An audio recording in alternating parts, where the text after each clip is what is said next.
Mauvaise journée au bureau, c'est un peu comme ça qu'on peut résumer la soirée des sénateurs face à l'Avalanche du Colorado ce soir. Une défaite de 5-1 qui fait très très très mal.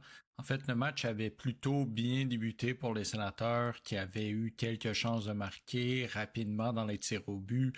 Ils menaient 6-1. Par la suite, après le premier but de l'Avalanche, c'est un que dominé pendant tout le match. En fait, on a senti là, après le troisième but là, que les sénateurs ont un peu abandonné.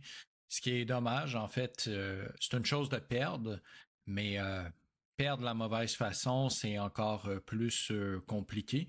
Même si c'est pas dramatique pour les sénateurs, ça les enlève pas d'une place en série éliminatoire, mais quand même, en espérant qu'ils rebondissent le prochain match, quand même, je préfère une défaite de 5-1 contre l'Avalanche du Colorado que la défaite contre le Canadien, le dernier match.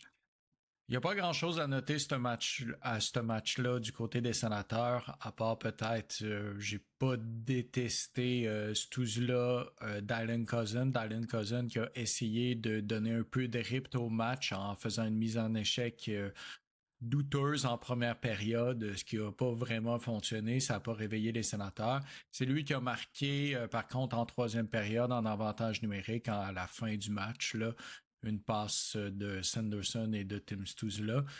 Euh, donc, en espérant que les sénateurs nous donnent un meilleur match que ça contre les Devils du New Jersey samedi.